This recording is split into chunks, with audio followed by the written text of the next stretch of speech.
Circle based missing number के सवालों को सॉल्व करने का ऐसा शॉर्टकट मेथड बताऊंगा प्यारे दोस्त कि इसी एक सवाल से आप पूरे चैप्टर को सॉल्व करना सीख जाओगे। देखिए, जब भी हमें सर्कल बेस्ड मिसिंग नंबर आएगा तो मेरी कुछ बातें आप ध्यान में रखिएगा।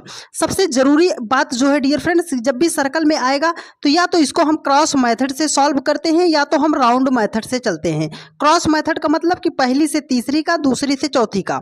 सर्कल बेस्ड किसी एक संख्या को पकड़कर आप उसके राउंड में चल लीजिए, ठीक है। और दूसरी और जरूरी बात आप याद रखिएगा, यदि प्रश्न में आपको कोई ऐसी संख्या दिखाई दे जाए जिसका आप स्क्वायर रूट, जिसका आप क्यूब रूट निकाल सकते हो, तो सबसे पहले उसे लिख लिया कीजिएगा, ठीक है।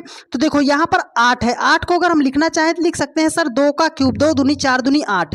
64 है, 64 को लिखना चाहेंगे तो आप बोलोगे सर 4 चौके 16 चौके 64 हो जाएगा। 216 को लिखना चाहेंगे तो आप बोलोगे सर 6 छाम 36 छक्के 216।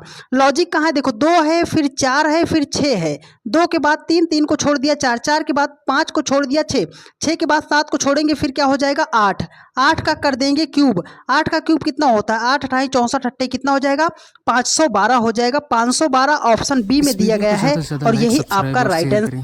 जय हिंद।